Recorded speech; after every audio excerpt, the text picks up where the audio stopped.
தேவனுடைய நாமம் மகிமைப்படுவதாக. இந்த நாளில் நாம் மார்க் எழுதின சுவிசேஷம் 9வது அதிகாரம் 17 வாசிக்கலாம். ஊமையான ஒரு ஆவி பிடித்த என் மகனை உம்மிடத்தில் கொண்டு வந்தேன். அது அவனை எங்கே பிடித்தாலும் அங்கே அவனை அலைக்கழிக்கிறது. அப்பொழுது அவன் நுரை தள்ளி பல்லை கடித்து சோர்ந்து போகிறான். அதை துரத்தி விடும்படி உம்முடைய சிஷ்யரிடத்தில் கேட்டேன், அவர்களால் கூடாமற் போயிற்று என்றான். அவர் பிரே உத்தரமாக, விசுவாசமில்லாத சந்ததியே, எதுவரைக்கும் நான் உங்களோடு இருப்பேன்? எதுவரைக்கும் உங்களிடத்தில் பொறுமையாயிருப்பேன்? அவனை என்னிடத்தில் கொண்டு வாருங்கள் என்றார். அவனை அவரிடத்தில் கொண்டு வந்தார்கள். அவரை கண்டவுடனே அந்த ஆவி அவனை அலைக்கழித்தது. அவன் தரையிலே விழுந்து நுரைதள்ளி புரண்டான். அவர் அவனுடைய தகப்பனை நோக்கி, இது இவனுக்கு உண்டாகி எவ்வளவு காலமாயிற்று என்று கேட்டார். அதற்கு அவன், சிறு வயது முதற்கொண்டே உண்டாயிருக்கிறது. இவனை கொல்லும்படிக்கு அது அநேக தரம் தீயிலும் தண்ணீரிலும் தள்ளிற்று. நீர் ஏதாகிலும் செய்யக்கூடுமானால் எங்கள் மேல் மனதிறங்கி எங்களுக்கு உதவி செய்ய வேண்டும் என்றான். இயேசு அவனை நோக்கி, நீ விசுவாசிக்க கூடுமானால் ஆகும், விசுவாசிக்கிறவனுக்கு எல்லாம் கூடும் என்றார். உடனே பிள்ளையின் தகப்பன், விசுவாசிக்கிறேன் ஆண்டவரே, என் அவிசுவாசம் நீங்கும்படி உதவி செய்யும் என்று கண்ணீரோடே சத்தமிட்டு சொன்னான். போதும். இந்த சம்பவம் நாம் அடிக்கடி சபையில் கேட்ட வார்த்தை தான். என்ன காரியம் என்னன்னா, அங்கே நம்ம வாசிக்கிற ஆண்டவர் சொல்கிற ஒரு வார்த்தையை பார்க்குறேன். 23. இயேசு அவனை நோக்கி, நீ விசுவாசிக்க கூடுமானால் ஆகும், விசுவாசிக்கிறவனுக்கு எல்லாம் கூடும். அதாவது அந்த மனுஷனுடைய குமாரன் ஒரு அலைக்கழிக்கிற ஒரு ஆவியில் பிடிக்கப்பட்டு அவரிடத்தில் கொண்டு வரும்போது அவனிடத்தில் அவிசுவாசத்தோடு வருகிறான். தேவனிடத்தில் அவன் அவிசுவாசத்தோடு தன் பிள்ளையை கொண்டு வருகிறான். அப்பொழுது அவனுக்கு அந்த விசுவாசத்தை அவனுக்கு உணர்த்துகிறார். நீ விசுவாசித்தால் நீ இந்த இடத்துல ஒரு அற்புதத்தை நீ பார்க்க முடியும். உனக்குள்ள ஒரு அவிசுவாசம் இருக்குது. அதாவது அந்த அவிசுவாசத்தை அவரிடத்தில், அந்த மனுஷனிடத்தில் இருக்கிறத 19வது அதிகாரத்தில் அவர் சுட்டி காட்டுறார். அவர் பிரதியுத்தரமாக, விசுவாசமில்லாத சந்ததியே, எதுவரைக்கும் நான் உங்களோடு இருப்பேன்? எதுவரைக்கும் உங்களிடத்தில் பொறுமையாக இருப்பேன்? அவனை என்னிடத்தில் கொண்டு வாருங்கள். அவிசுவாசத்தோடு கூட இந்த மனுஷன் வந்திருக்கிறாங்கிறத ஆண்டவர் அறிந்து அதை பேசுகிறார். அப்பொழுது அவன் வந்து, தேவனே, ஆண்டவரே, என் அவிசுவாசம் நீங்கும்படி எனக்கு உதவி செய்யும் என்று அவன் அந்த ஜெபத்தை ஏறெடுத்த மாத்திரத்தில் அதுக்கு பின்னாடி அந்த அசுத்த ஆவியை அவர் கடிந்து கொண்டு அந்த மனுஷனுடைய பையனை ஆண்டவர் சுகப்படுத்துகிறார். இதிலேருந்து நம்ம என்ன ஒரு காரியத்தை நம்ம விளங்கிக்கிறோம்னு என்னுடைய பாரமாக இருக்குது. அப்படின்னா, பிரியமானவர்களே, நாம் கிறிஸ்தவ வாழ்க்கையில் அநேக நேரம் அவிசுவாசம் உள்ளவர்களாய் ஆண்டவரை தேடுகிறோம், ஆண்டவரிடத்தில் வருகிறோம்.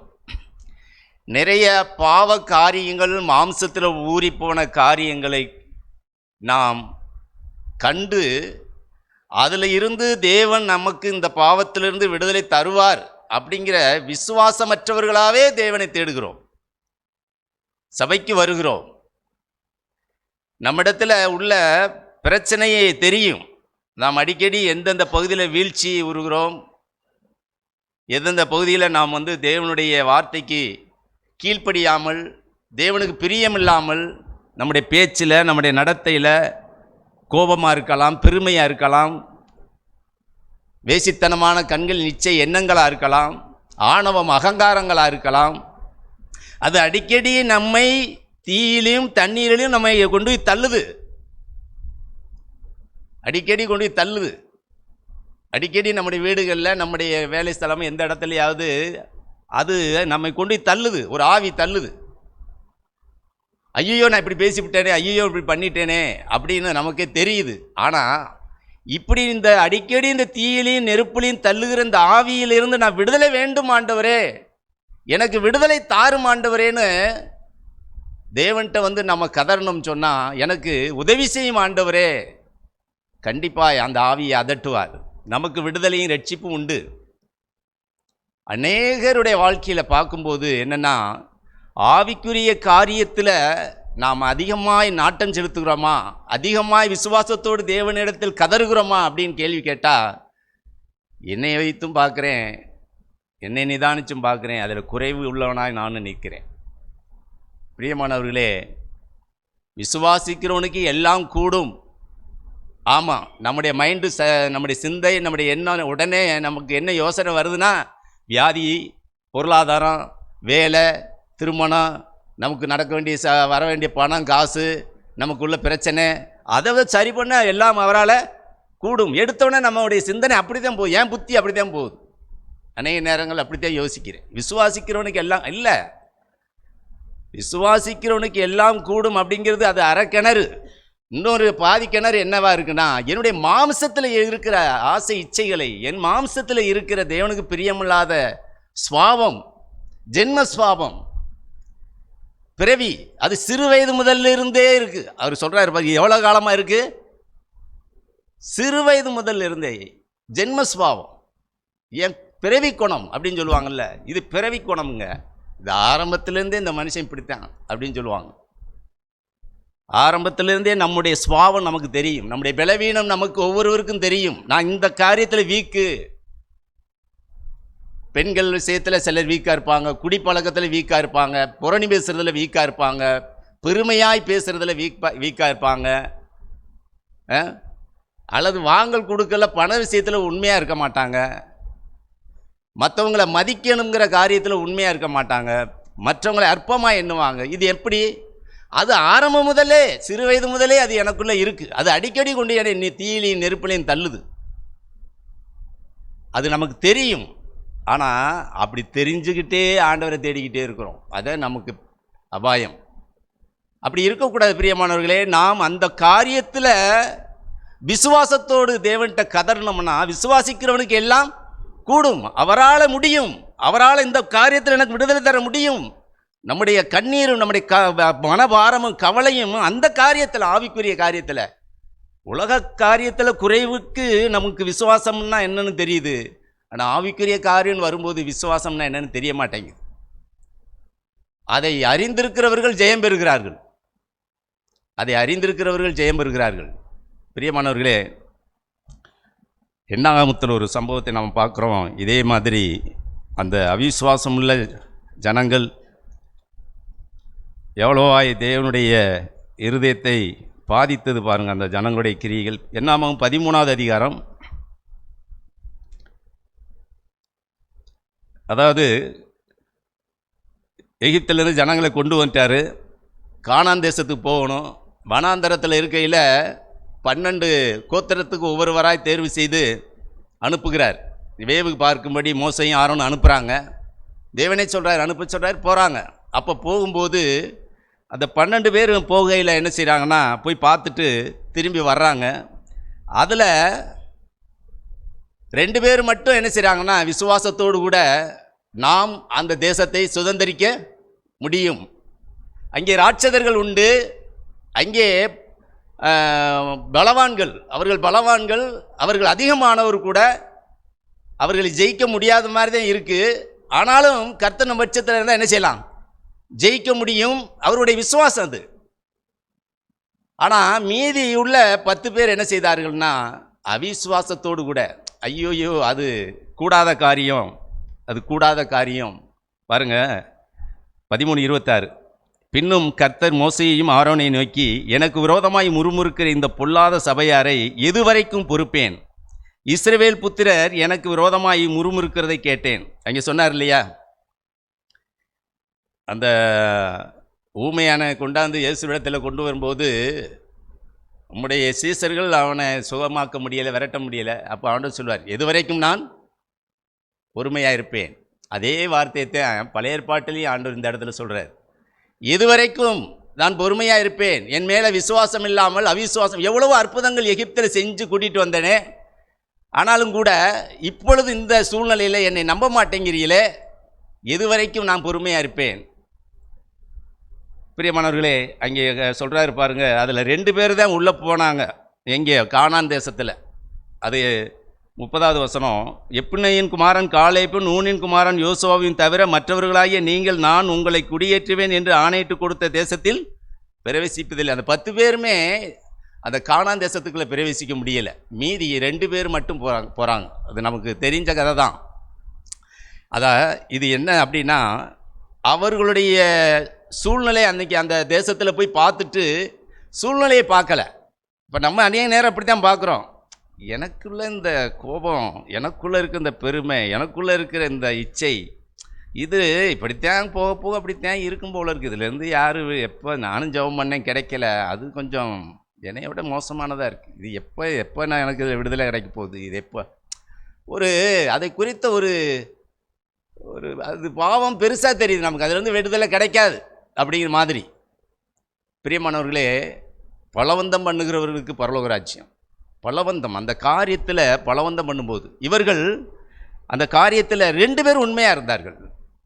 அவர்கள் நம்மளால் முடியும், தேவன் நம் பட்சத்தில் இருந்தால் நாம் கண்டிப்பாக ஜெயம் பெற முடியும். அந்த ஆழமான ஒரு நம்பிக்கை, ஆழமான விசுவாசத்தை அவர்கள் பெற்றார்கள். ஆகையினால அந்த 2 பேருக்கு கானான் தேசத்தில் அந்த ஜெய வாழ்க்கை, வெற்றி வாழ்க்கை. ஆனால் 10 பேர் வனாந்தரத்திலே அழிஞ்சு போனாங்க. வனாந்தரத்திலே அவர்கள் பிரேதம் வனாந்தரத்தில் விழும்னே சொல்லிட்டார். காரணம் என்ன? அவிசுவாசம். எது வரைக்கும் நான் பொறுத்திருப்பேன்? கானான் தேசம் போகிறது வரைக்கும் பொறுத்திருக்கணுமா?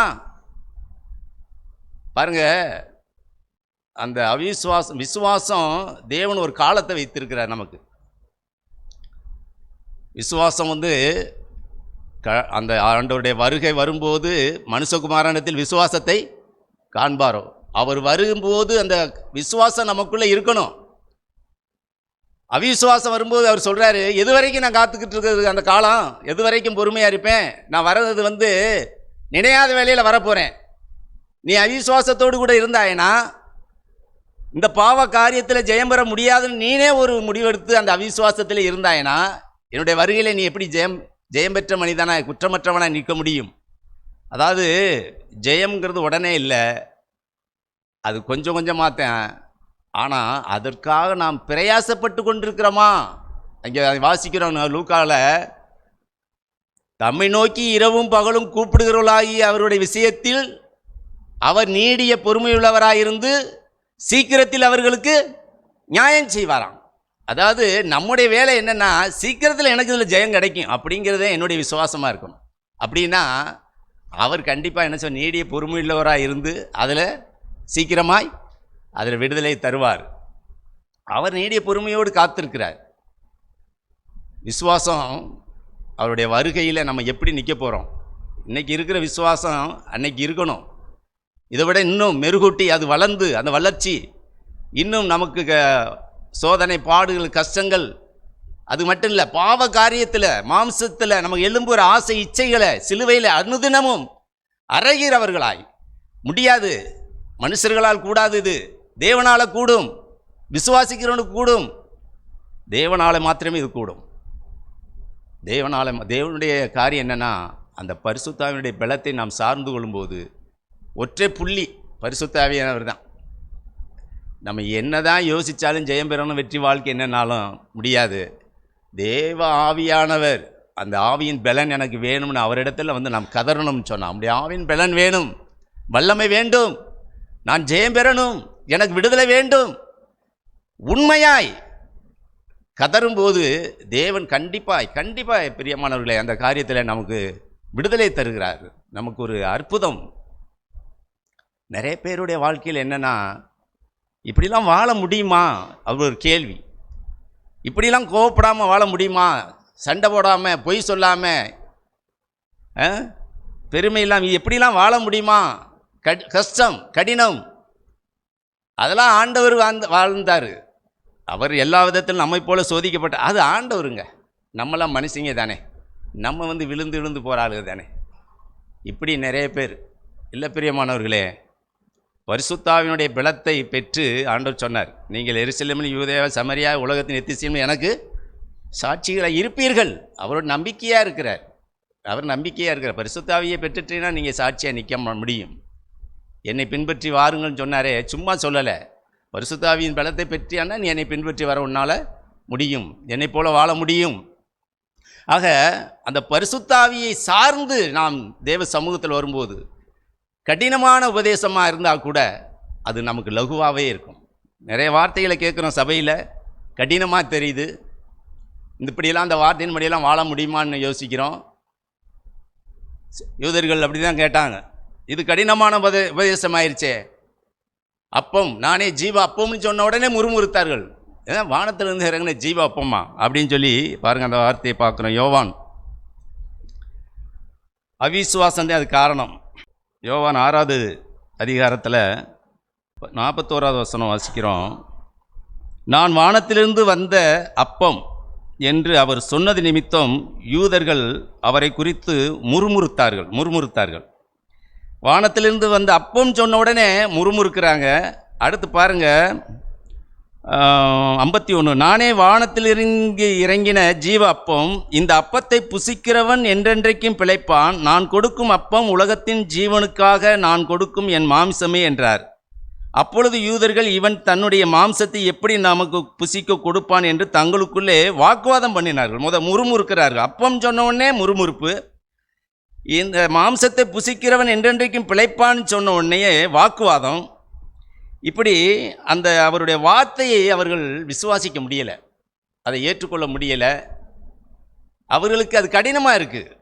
அதனால தான் 59 கப்பர்நகூமில் உள்ள ஜெப ஆலயத்தில் அவர் உபதேசிக்கையில் இவைகளை சொன்னார். அவருடைய சீசரில் அநேகர் இவைகளை கேட்டபொழுது, இது கடினமான உபதேசம், யார் இதை கேட்பார்கள் என்றார்கள். சீசர்கள் அதை குறித்து முறுமுறுக்கிறார்கள் என்று இயேசு தமக்குள்ளே அறிந்து அவர்களை நோக்கி, இது உங்களுக்கு இடரலாக இருக்கிறதோ? பாருங்க, யூதர்களும் முறுமுறுத்தார்கள், அவரோட இந்த சீசர்களும் கூட இது கடினமான உபதேசம் அப்படின்னு சொல்கிறாங்க. அப்பொழுது ஆண்டவர் அருமையாக சொல்கிறார் பாருங்க, 68, அது முதல் அவருடைய சீசரில் அநேகர் அவருடனே கூட நடவாமல் பின்வாங்கி போனார்கள். அப்பொழுது இயேசு 12 நோக்கி, நீங்களும் போய்விட மனதாக இருக்கிறீர்களோ என்றார். சீமோன் பேதுரு அவருக்கு பிரதியுத்தரமாக, ஆண்டவரே, யாரிடத்தில் போவோம்? நித்திய ஜீவ வசனங்கள் உம்மிடத்தில் உண்டே. நீர் ஜீவனுள்ள தேவனுடைய குமாரனாகிய கிறிஸ்து என்று நாங்கள் விசுவாசித்தும் அறிந்தும் இருக்கிறோம். ஆமீன்.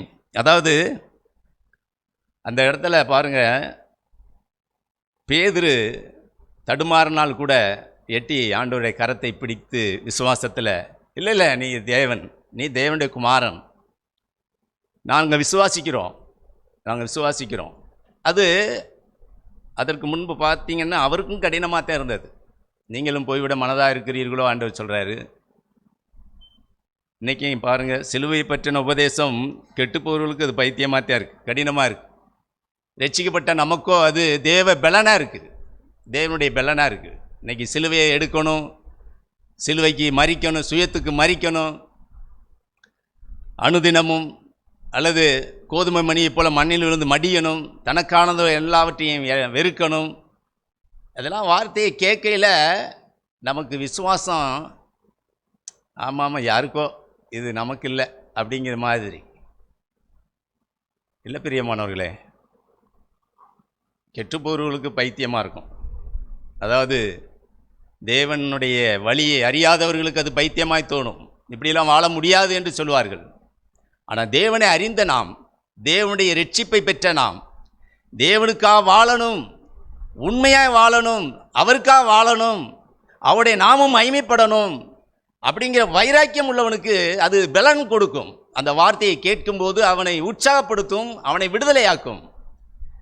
அதுதான் விசுவாசம். ஆம் பிரியமானவர்களே, நாம் எவ்வளவோ சத்தியத்தை கேட்குறோம், ஆனால் இப்படிப்பட்ட சூழ்நிலை வரும்போது நம்முடைய வாழ்க்கையில் மாம்சத்தில் காரியங்கள் எழும்பும்போது, நம்முடைய வாழ்க்கையில் சில பிரச்சனைகளை சந்திக்கும்போது விசுவாசம் குறைவுள்ளவர்களாய் அநேக நேரங்களில் சிலர் பார்க்க முடியுது. ஏன் எனக்கு இப்படி, ஏன் என் குடும்ப சூழ்நிலை, எனக்கு சமாதானம் இல்லை, எனக்கு நிம்மதி இல்லை, எனக்கு விடுதலை இல்லை, எனக்கு ஆறுதல் இல்லை. ஆக காரியம் என்ன? நான் இப்படி சொல்லிக்கிட்டே இருக்கிறோம், ஆனால் நான் தேவனிடத்தில் போகலை, தேவனை இன்னும் அறியலை, தேவனை விசுவாசிக்கலை, அதை நம்ம இன்னும் உணரலை. தேவனிடத்தில் நான் போனேன்னு சொன்னால் தேவன் எனக்கு உதவி செய்வார். அவர்கள் என்னிடத்தில் வர மனதில்லை என்றார். அதே யோவானில் வாசிக்கிறோம் பாருங்கள், அருமையான வார்த்தை. அந்த வார்த்தை 5வது அதிகாரத்தில் 40வது வசனம் 39 வாசிக்கிறேன். வேத வாக்கியங்கள் ஆராய்ந்து பாருங்கள், அவைகளால் உங்களுக்கு நித்திய ஜீவன் உண்டென்று எண்ணுகிறீர்களே, என்னை குறித்தும் சாட்சி கொடுக்கிறவைகளும் அவைகளே. அப்படி இருந்தும் உங்களுக்கு ஜீவன் உண்டாகும்படி என்னிடத்தில் வர உங்களுக்கு மனதில்லை. தேவனிடத்தில் நம்ம போனோம்னா தேவன் கண்டிப்பாக நமக்கு அந்த காரியத்தில் விடுதலை தருவார். பிரியமானவர்களே, ஜீவன் உண்டு. என்னிடத்தில் வருகிறவனை புறம்பே தள்ள மாட்டேன். ஆண்டவரே எனக்கு இதில் விடுதலை வேண்டும். பாருங்கள், அந்த பரிதிமை குருடன் பாருங்களேன். நான் உனக்கு என்ன செய்யணும் தெரியும், அவனுடைய பலவீனம் தெரியும், அவன் குருடனும் தெரியும் ஆண்டவருக்கு. நான் உனக்கு என்ன செய்யணும் ஆண்டவர் அவன்கிட்ட கேட்குறார். அவன் சொல்கிறான் ஒரே வரியில், நான் பார்வையடையணும், நான் பார்வையடையணும் ஐயா. அவன் பிச்சை எடுத்து கொண்டு இருந்தவன். ஏதோ எல்லாருக்கும் நான் பிச்சை கேட்டேன், எல்லாரும் போட்டிருக்காங்க, நீங்கள் ஏதாவது பிச்சை போடுங்க சாமின்னா பிச்சை போட்டிருப்பார். ஆனால் அதை விட அவன் மேலானதை கேட்டான். எனக்கு பார்வை அடைஞ்சிட்டேன்னா நான் அவரோட அவருக்கு பின்னாடியே போயிடுவேனே, எனக்கு அந்த வாழ்க்கை போதும், இனிமேல் பிச்சை எடுக்கிற வாழ்க்கை எனக்கு தேவையில்லை, நான் பார்வை அடையணும். எனக்கு அந்த வார்த்தை ரொம்ப பிடிக்கும். அதாவது எனக்கு இதில் விடுதலை வேண்டும். இந்த பாவத்தில் இருந்து, இந்த பெருமையிலிருந்து, இது கோபமாக இருந்தாலும் எதுவோ நம்முடைய மாம்சத்தில் எலும்புகிற அந்த அரக்கர்கள், அதை ஜெயிக்க வேண்டும். எனக்கு வேண்டும் ஆண்டவரே, எனக்கு வேண்டும். அந்த பரிதிமை குருடனை போல கூப்பிட்டோம்னா நீ பார்வையடைவாயாக. விசுவாசிக்கிறவனுக்கு எல்லாம் கூடும். தேவன் நம்முடைய கண்களை திறப்பாராக. ஆமென். தேவன் எனக்கு கொடுத்த வார்த்தைக்காக நன்றி செலுத்துகிறேன். சகோதரர் அருமையாகவே பகிர்ந்து கொண்டார்கள். ஏனென்றால்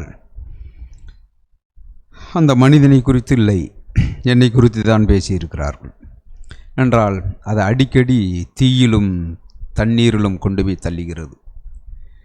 நம்மளுடைய நெருக்கப்படக்கூடிய நேரம், அல்லது வியாதிப்படுகிற நேரம், அல்லது நம்ம சூழ்நிலைகள் வரும்பொழுதெல்லாம் நம்ம அடிக்கடி எங்கே போயிடும் கேட்டால் மாம்சத்துக்கு போய் விடுகிறேன். அதனால தான் இன்றைக்கு ஆண்டவர் நம்மளோடு இங்கே இடைப்பட்டார். அது எதனாலும் கேட்டால் அந்த விசுவாசம் இல்லாதனாலே.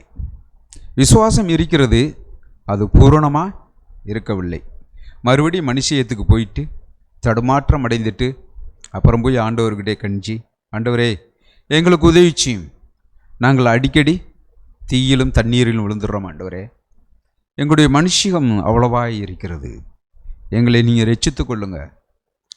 அல்லது நம்மளுடைய சோர்வுகள் அல்லது நம்ம பிழையினங்கள் அதெல்லாம் நான் எதனால் வருதுன்னு கேட்டால் நம்மளுடைய அவிசுவாசத்தினால தான் வருகிறது.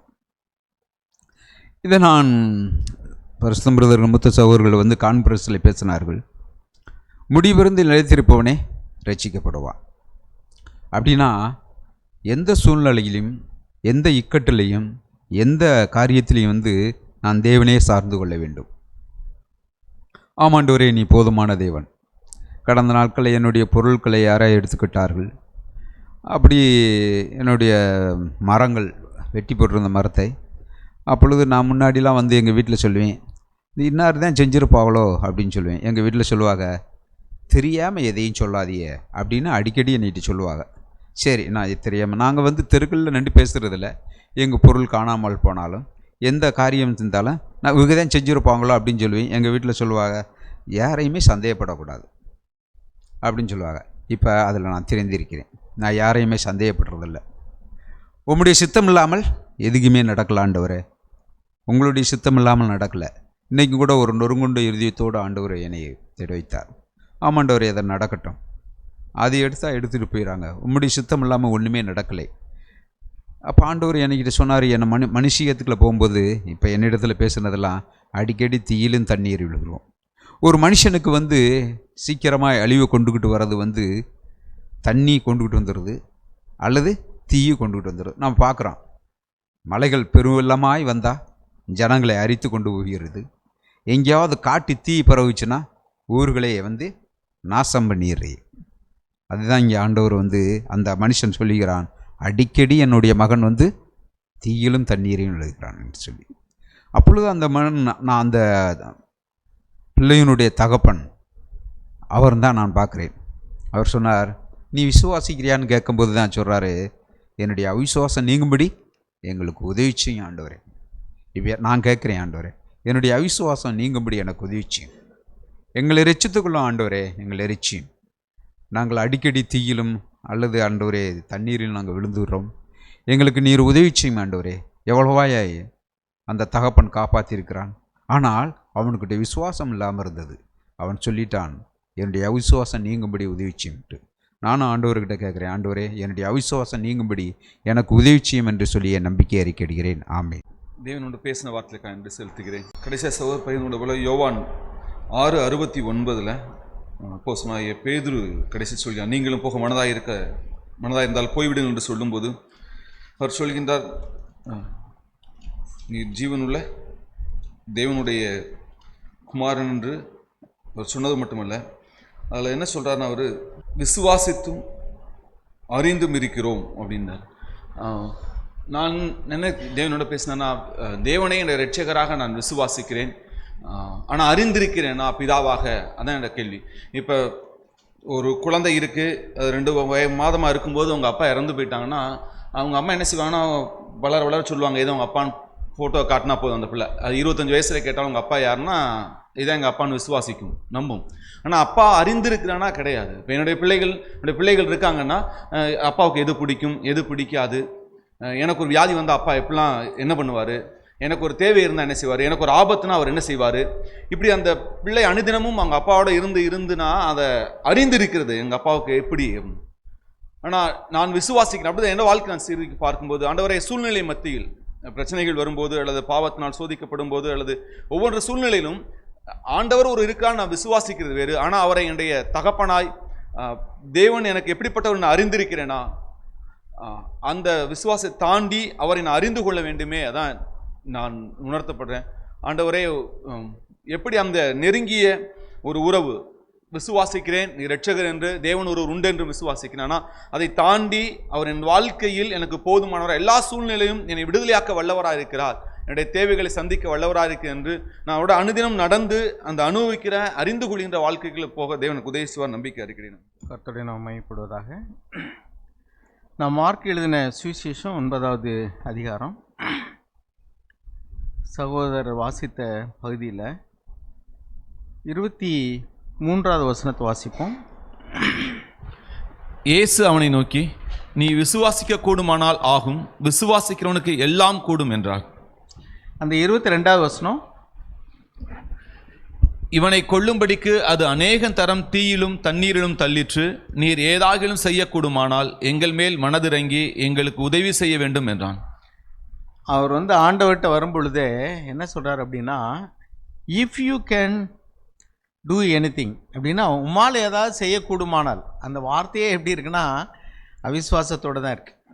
சீசர்கிட்ட கொண்டு வந்தேன், அவங்களால அதை செய்ய முடியலை, உங்களால் ஏதாவது செய்ய முடிஞ்சால் செய்யுங்க அப்படின்னா, அந்த வார்த்தையை எப்படி இருக்குன்னா, if you can do anything, உங்களால் ஏதாவது செய்யக்கூடும்னா அப்படின்னா ஆண்டவர் கண்டிப்பாக செஞ்சிருவார் அப்படிங்கிற விசுவாசத்தில் வரல. உங்களால் ஏதாவது செய்யக்கூடுமானா செய்யுங்க.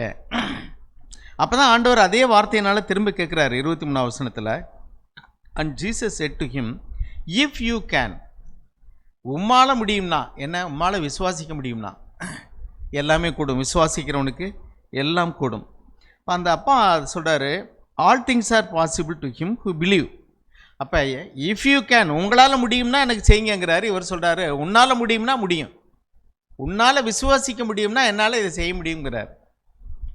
அதுக்கடுத்து என்ன வாசிக்கிறோம், 24வது வசனத்தில், immediately the boy's father cried out and said, I do believe, help me unbelief. அவர் பாருங்கள், ஆண்டவரே விசுவாசிக்கிறேன், என் அவிசுவாசம் நீங்கும்படி உதவி செய்யும். அப்படின்னு என்ன அர்த்தம்? விசுவாசிக்கிறேன் அப்படின்னா அப்புறம் எங்கே அவிசுவாசம் இருக்குது?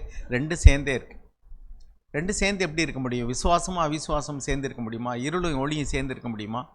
ஆனால் அவர் சொல்கிறாரு, நான் விசுவாசிக்கிறேன், ஏன்னா அவிசுவாசம் நீங்கும்படி செய்யும். அப்படின்னு என்ன அர்த்தம்?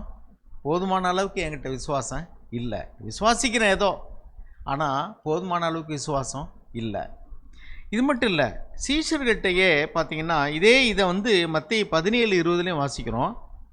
மத்தேயு 17:20 இதே சம்பவத்தை குறித்து வாசிக்கும் பொழுது சீஷர்கள் கேட்குறாங்க, ஏன் எங்களால் இதை செய்ய முடியல அப்படின்ட்டு. 19 வாசிங்க. மத்தேயு 17:19. அப்பொழுது சீஷர்கள் இயேசுவினிடத்தில் தனித்து வந்து, அதை துரத்திவிட எங்களால் ஏன் கூடாமற் போயிற்று என்று கேட்டார்கள். அதற்கு இயேசு, உங்கள் அவிசுவாசத்தினாலேதான். கடுகு விதை அளவு விசுவாசம் உங்களுக்கு இருந்தால் நீங்கள் இந்த மலையை பார்த்து இவ்விடம் விட்டு அப்புறம் போ என்று சொல்ல அது அப்புறம் போகும். உங்களால் கூடாத காரியம் ஒன்றுமிராது என்று மெய்யாகவே உங்களுக்கு சொல்லுகிறேன். பாருங்க, இப்போ அங்கே அந்த பையனுடைய தகப்பன்ட்டையும் போதுமான விசுவாசம் இல்லை. அவர்கிட்ட கொஞ்சம் விசுவாசம் இருக்குது, ஆனால் இன்னும் அவிசுவாசமும் இருக்குது. ஒரு வேளை இயேசு செய்யலாம் அப்படின்னு தான் வந்திருக்காரோடு, இயேசு கண்டிப்பாக செஞ்சிருவார்னு அவரால் வர முடியல. இங்கே சீஷர்களும் பார்த்தீங்கன்னா அவங்களால முடியல அப்படின்னா அந்த அசுத்த ஆவியை அவர்கள் கடிந்து கொண்டிருக்கிறார்கள், ஆனால் அது போகலை. அப்போ ஆண்டவர்கிட்ட கேட்குறாங்க, இது ஏன் எங்களால் முடியாமல் போயிட்டுரு அப்படின்னு கேட்குறாங்க. அதுவும் இங்கே இயேசு ஆண்டவருடைய நாமத்தை தான் அவங்க உபயோகிக்கிறாங்க, ஆனால் அது போகலை. அப்போ ஆண்டவர் சொல்கிறாரு, உங்களுக்குள்ளே உள்ள விசுவாச குறைச்சல்னால தான் இது அப்படின்னு சொல்லிட்டு, இப்படிப்பட்ட பிசாசு உபவாசத்தினாலும் ஜெபத்தினாலும் வந்து வேறு எதுனாலும் போகாது. அப்போ பாருங்கள், சுகமாக வேண்டும் என்று வருகிறவருக்கும் விசுவாசம் வேண்டியிருக்கு, அசுத்த ஆவியை துரத்துறதுக்கு சீஷர்களுக்கும் விசுவாசம் வேண்டியிருக்கு. இப்போ ரெண்டு தரப்புலையுமே விசுவாசம் இல்லைன்னு தான் ஆண்டவர் சொல்கிறார். நீ விசுவாசித்தால் அப்படின்னு சொல்கிறார். இங்கே என்ன சொல்கிறாருன்னா, உங்களுடைய விசுவாச குறைச்சல்னால தான் சொல்கிறார். அப்போ இன்னொரு காரியம், லூக்கா எழுதின சுவிசேஷத்தில் இதே சம்பவம் எழுதியிருக்கு. லூக்கா எழுதின சுவிசேஷம் 9ஆம் அதிகாரத்தில் அதில் 37க்கு மேலே இந்த சம்பவம் வர்றதை வாசிக்கிறோம் நம்ம. அந்த இடத்துல பார்த்தீங்கன்னா, அந்த சம்பவத்துக்கு பின்னாடி, அதாவது 9வது அதிகாரத்தில் இப்படி கொண்டு வந்தாங்க, அதனால் துரத்த முடியல, அதாவது சீஷர்களால் இந்த அசுத்த ஆவியை துரத்த முடியல. அதுக்கு பின்னாடி ஒரு சம்பவம் நடக்குது பாருங்களேன். 49 அதுலேருந்து வாசிங்க. அப்பொழுது யோவான் அவரை நோக்கி, ஐயரே, ஒருவன் உம்முடைய நாமத்தினாலே பிசாசுகளை துரத்துகிறதை நாங்கள் கண்டு அவன் எங்களுடனே கூட உம்மை பின்பற்றாதவனானபடியால் அவனை தடுத்தோம் என்றான். அதற்கு இயேசு, தடுக்க வேண்டாம், நமக்கு விரோதியாய் இராதவன் நமது பட்சத்தில் இருக்கிறான் என்றார். பாருங்கள், இப்போ என்ன விஷயம்னா, சீசர்கிட்ட அதுக்கு மேலே எழுதியிருக்கு 42 வரைக்கும், 43 வரைக்கும் இந்த சம்பவம் எழுதியிருக்கு. 37லேருந்து 42 வரைக்கும் ஒரு அசுத்த ஆவி பிடித்த ஒரு பையனை கொண்டு வர்றாங்க. அதுதான் அந்த சம்பவம். மத்தேயு 17:20 இருக்கிறது, மார்க் 9 இருக்கிறது, எல்லாமே இதே சம்பவம் தான். அங்கே என்ன சொல்கிறாருன்னா, அவங்களால கூடாமற் போயிட்டுரு. நம்ம சீஷர்கள் கேட்குறாங்க, ஏன்னா உங்களுடைய விசுவாச குறைச்சதான்னு சொல்கிறாரு. ஆனால் அதுக்கு பின்னாடி யோவான் ஆண்டவர்கிட்ட கேட்குறாரு 49ல், master, we saw someone casting out demon in your name. உம்முடைய நாமத்தினால இன்னொருத்தர் என்ன செய்கிறாரு, இவர்கள் இயேசுவை பின் செல்கிறார்கள், ஆனால் என்ன செய்யலை, இவங்களால் அசுத்தாவியை துரத்த முடியலை. ஆனால் இவரை பின் செல்லாத, இயேசுவை பின் செல்லாத ஒருவர் இயேசுவின் நாமத்தினால பிசாசை துரத்துறாராம். அப்போ அவர் என்ன சொல்கிறாரு, ஐயரே, we saw someone casting out demons in your name. ஒருவன் உம்முடைய நாமத்தினாலே பிசாசுகளை துரத்துகிறதை நாங்கள் கண்டு, இன்னொருத்தர் உம்மை பின்பற்றலை, அவன் எங்களுடனே கூட உம்மை பின்பற்றாதவன் அப்படின்னாலே அவனை தடுத்தோம் என்றான். இவங்களால முடியல. இன்னொருவர் இன்னொரு இடத்துல அசுத்த ஆவியை துரத்துகிறார் இயேசுவின் நாமத்தினால, ஆனால் அவர் இயேசுவை பின் செல்லவில்லை. அப்போ எங்களோடு கூட உம்மை பின்பற்றாத ஒருவன் உம்முடைய நாமத்தை உபயோகித்து அசுத்த ஆவியை துரத்துகிறான் என்று சொல்கிறார். நாங்கள் அவனை தடுத்தோம் என்று சொல்கிறார்கள். அப்பொழுது ஆண்டவர் சொல்கிறார், தடுக்க வேண்டாம், நமக்கு எதிராக இல்லாத ஒருவன் விரோதியாக இராதவன் நம்முடைய பட்சத்தில் தான் இருக்கிறான். இப்போ பாருங்கள், என்னென்னா, நாம் ஆண்டவரை விசுவாசிக்கிறோம்னு சொல்கிறோம், ஆனால் நம்மளால் சில நேரத்தில் அசுத்த ஆவியை துரத்த முடியலைன்னா ஆண்டவர் சொல்கிறார், உங்களுடைய விசுவாச குறைச்சல் தான் அப்படின்னு. ஆனால் இயேசுவை பின் செல்லாத ஒருவன், இயேசுவுக்கு சீசனாக இல்லாத ஒருவன் அதே இயேசுவின் நாமத்தினால பிசாசை துரத்துகிறான் அப்படின்னா என்ன, எப்படி அது, அவனுக்குள்ள விசுவாசம் இருக்குது. அப்போ நாம் இப்போ என்ன யோசிக்கணும்னா, நம்ம கூட இல்லாதவங்களும் கூட விசுவாசம் உள்ளவங்களாக இருக்க முடியும். இயேசுவின் நாமத்தினால நம்ம செய்ய முடியாத அவங்க செய்ய முடியும். தகப்பனிடத்தில் விசுவாசம் இல்லை, பிள்ளை விசுவாசிக்கக்கூடிய நிலைமையில் அவன் இல்லை. அவன் வாயே பேச முடியாதவனாக இருக்கிறான், அசுத்த ஆவினால் அவனுடைய வாய் கட்டப்பட்டிருக்கு. ஆனால் இயேசு இப்போ கேட்குற, தகப்பன்ட்ட விசுவாசம் இல்லை, நீ விசுவாசித்தால் கூடுங்கிறாரு. அவன் ஒத்துக்கிறான், என்கிட்ட கொஞ்சம் விசுவாசம் இருக்குது, என்னால் என் அவிசுவாசம் நீங்கும்படி செய்யும்னு. சீஷர்களும் ஒத்துக்கிறாங்க, எங்ககிட்ட ஏன் எங்களால் முடியல அப்படின்னு. உங்களுடைய விசுவாச குறைச்சல் தான் சொல்கிறாரு. அதுக்கு அவங்க ஒன்றும் மாற்று கருத்து சொல்லலை. ஆனால் இயேசுவை பின் செல்லாத ஒருவனிடத்தில் அந்த பிசாசை இயேசுவின் நாமத்தினால துரத்தக்கூடிய அளவுக்கு விசுவாசம் இருந்தது. ஏன்னா ஆண்டவர் என்ன சொல்கிறார், விசுவாசிக்கிறவனுக்கு எல்லாம் கூடும். அப்போ இவன் இயேசுவை வெளியரங்கமாக பின் செல்லாவிட்டால் கூட பிசாசை துரத்தக்கூடிய அளவுக்கு விசுவாசம் அவனிடத்தில் இருக்கிறது. சகோதரர் சொன்னது போல், விசுவாசிக்கிறவனுக்கு எல்லாம் கூடும் அப்படின்னா, அது நம்முடைய பாவங்களிலிருந்து விடுதலை கிடைக்கிறதுக்கு ஆனாலும் சரி, விசுவாசத்தோடு கூட ஆண்டவர்கிட்ட வந்தால் கண்டிப்பாக நடக்கும். அது அசுத்த ஆவியை துரத்துகிறதா இருந்தாலும் சரி, விசுவாசம்தான் இங்கே முக்கியம். ஆனால் நாம் இப்போ எப்படிப்பட்ட நிலைமையில் இருக்கிறோம்னா, அந்த தகப்பனை போல் கொஞ்சம் விசுவாசிக்கிறோம், கொஞ்சம் விசுவாசம் இல்லை. ஆண்டவரை பின் செல்லுகிறோம் என்று சொல்லுகிறோம், ஆனாலும் நம்மிடத்தில் முழுமையாக ஆண்டவர் வந்து என்னை பாவத்திலிருந்து நான் இன்னும் அடிமைப்பட்டு அல்லது ஜெயம் பெறாமல் இருக்கக்கூடிய பகுதியிலிருந்து விடுதலையாக்க முடியும் என்ற நம்பிக்கை இல்லை. அல்லது அந்த தகப்பனை போல் கொஞ்சம் விசுவாசிக்கிறோம், அதனால தான் நாங்கள் சபைக்கு வர்றோம், வார்த்தையை கேட்குறோம், ஆனாலும் இன்னும் முழுமையான விசுவாசம் எங்ககிட்ட இல்லை ஆண்டவரே அப்படின்னு சொல்லிட்டு நம்ம நேர்மையாக ஒத்துக்கிடுவோம். கண்டிப்பாக தன்னிடத்தில் வருகிற ஒருவனையும் புறம்பே தள்ளாத ஆண்டவர் வந்து அந்த சீஷர்களுக்கு சொன்னார், உங்கள் விசுவாசத்தை குறைச்சல்னு சொல்லிட்டு அதோடு கூட இவ்வகை அசுத்த ஆவி வந்து நீங்கள் உபவாசத்தினாலும் ஜெபத்தினாலும் அன்றி வேறு விதத்தினாலும் போகாது அப்படிங்கிறது அவருக்கு சொல்லிட்டாரு. அப்போ நாம் வந்து விசுவாசிப்போம், ஜெபம் பண்ணுவோம். ஒருவேளை அதுலேயும் வந்து அப்படிப்பட்டதான அசுத்த ஆவிகள் போகலை அல்லது ஜெயம் பெறலைன்னு சொன்னால் நாம் உபவாசத்தோடு கூட ஜெபம் பண்ணுவோம். ஆண்டவரே எங்கள் விசுவாசத்தை வர்த்திக்க பண்ணுங்க, எங்களுக்கு ஜெயம் தாங்க அப்படின்னு கேட்போம். கண்டிப்பாக நம்ம ஜெபத்தை தேவன் கேட்பார். ஆமென்.